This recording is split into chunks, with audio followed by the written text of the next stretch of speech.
nice to see McKenzie get going there. Yeah, it was a great return. You know, he did a good job of stemming that and letting everybody catch back up. You know, it was a great play for him. It'll build confidence for him, and he's just got to keep growing. For people watching, there was kind of this moment of what's he doing? He's just standing there. From your perspective, was that the right? Yeah. You know, especially when a ball's kicked to the side you're trying to return it to, you got to let those guys get back. If a ball's kicked away, you'll see a lot of guys go flat right away. So I thought he handled that pretty well in terms of giving us a chance to get back to him. First game working out the new rules, any of the kinks that you think you guys still need to work out in terms of some of that new stuff? Yeah, you know, from a start perspective on kickoff, it's difficult. You know, we're slower down the field. I think everybody is. I think you're going to see some more kickoff returns. We're going to try and force people to return. We got to do a better job of forcing them to. And Brandon knows that. We're going to try and hang the ball up and see who can and can't play. Is that frustrating for you from the other side if they're kicking it out of the end zone? No, you know, you naturally like to be able to evaluate, but you never know what's going on the other side, especially if there's a kicker competition. You know, a lot of times you're trying to find out who's got that biggest leg, so on and so forth. So I never try and put myself in somebody else's world. You know, we got to make decisions back there with the young returners. You know, in the new rule, you don't want to even catch it. If you're not going to bring it out, don't catch it, because if it bounces off your chest, it comes back in the field of play. It's pretty ignorant to catch it. So there's just a lot of situations that are very good for us, even with the touchback right now, because the rules have changed. Your punt team was kind of feast or famine. You were out there a lot the first half, not much at all in the second half. How do you think? Well, I think we got some great reps. You know, we covered 5 punts, so it's one of those deals where it's I want to cover them. You know, in the preseason, in the regular season, I want him to punt the ball out of bounds at 55 yards every single play. But you know, right now we need to see who can play and who can't play. We need to be tested in protection. There's a lot of 6-box, but we got great reps. We got great coverage reps. We found guys that can and guys that got to just keep working.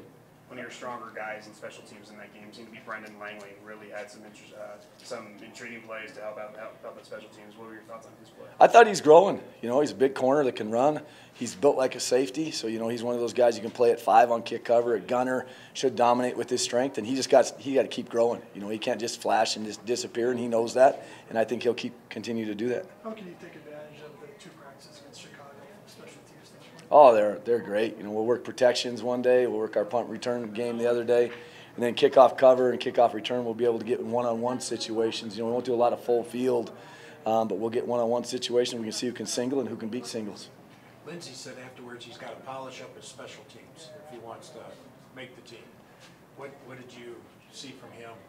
You know, I see a guy that plays really, really hard. I think that Phil's just got to continue to do that, play fast and make mistakes, doing it really, really fast, because we can fix that part. The guys that go slow and the guys that are lazy, you know, that's a whole different issue. So Phil's going to be just fine.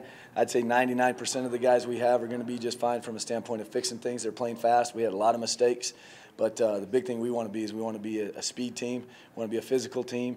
And the only way we're going to be able to do that is we got to do it here on practice first. So they saw the guys that made mistakes made the same ones here, and now we hope that they'll see it. How big of a loss was Jamal Carter for you? It's a huge loss. You know, it's a huge loss from a mental standpoint. You know, that's a guy that he's a difference maker on special teams. He's a guy that can dominate the other team. You can put him against their best. He was going to be, you know, he's playing our PP spot for us. So, and he's got such great emotion, loves the game, that he's a huge loss. You know, not only on the field, but also in that locker room. But he'll be back. You know, he's a stud. That's a winner right there. Vance was saying Shamarko might be able to fill in for him. What have you seen from him around the league? I'll be lying to you. I haven't seen a lot yet. You know, we haven't played Pittsburgh a great deal. You know, and then a year ago, from the Buffalo standpoint, he played a little bit more on defense. So I gotta feel it out and see what he plays. He was a good gunner at Pittsburgh early on in his career, and that's where we're going to start him out. And he's got to dominate in coverage, but he's going to start, you know, where he should start. And some of these other guys, they got to try and beat him out. You got to beat them out. Okay. Thanks, guys. Appreciate it.